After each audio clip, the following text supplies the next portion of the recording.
Hey guys, it's Stephanie. Good morning. I'm here with our daily Disney devotional, and I thought I would do it this morning before I start working.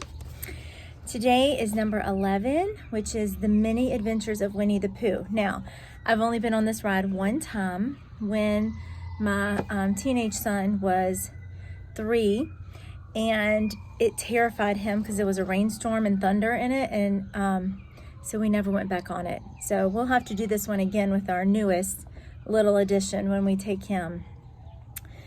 Now, let's head over just a short ways to what was quite the controversial ride when it was first built.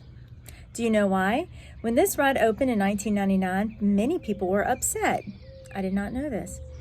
This ride replaced, a beloved classic called Mr. Toad's Wild Ride, which still exists in Disneyland. However, many were so sad to see Mr. Toad go in Walt Disney World. We're talking today about the Winnie the Pooh ride, officially called The Many Adventures of Winnie the Pooh. Not that anyone ever actually calls it that. Disney Imagineers did pay a small tribute to Mr. Toad and the Pooh ride by placing portraits of Mr. Toad and Molly in the first room of the ride. You have to look quick, but these tribute portraits can be found on either side of the room, on the left as you enter and then on the right as you leave. There is also a tribute statue of Mr. Toad in the pet cemetery outside the Haunted Mansion at Walt Disney World. Even though many were upset at the loss of Mr. Toad's Wild Ride, the new Winnie the Pooh ride has become a beloved classic itself, and slowly the controversy has drifted away.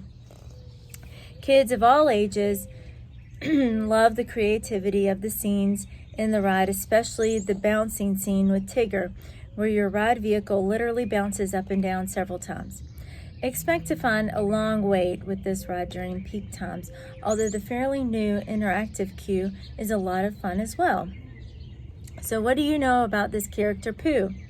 Did you know that he ranks right next to Mickey as a top-selling character for Walt Disney Company?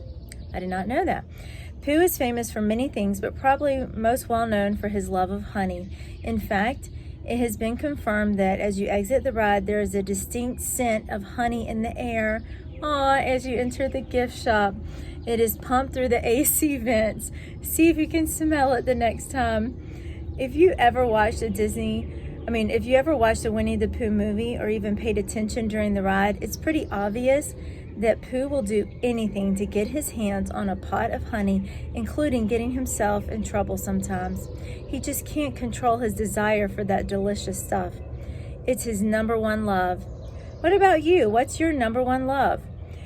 What do you strive for? What makes you really happy when you get your hands on it?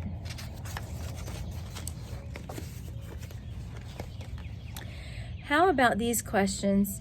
Do you get that happy when you realize that you have God on your side? Do you get that happy when you realize that you have the freedom to go to church every week and worship Him? Well, actually, right now during quarantine, we can't go to church yet.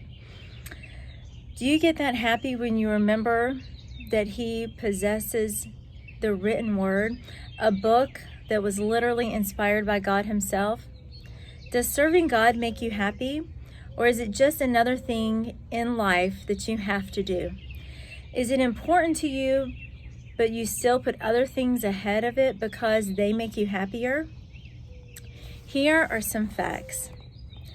God gave us pleasures in life. He gave us things to have on this earth that make us happy. He gave us wonderful food like honey. He gave us family. He gave us money and material blessings that we enjoy, like Disney World. It's okay if these things make you happy, but do we forget that God gave us all these things?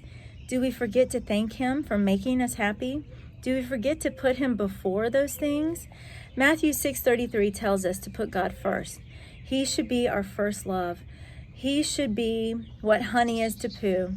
Our first and greatest commandment is to love the Lord your God with all your heart and all your soul and all your mind. Matthew 22:37.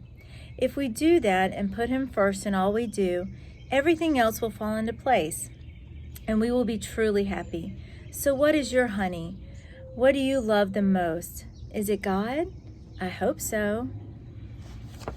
Thanks, guys. This was a really good one. I loved this one. Bye. See you tomorrow.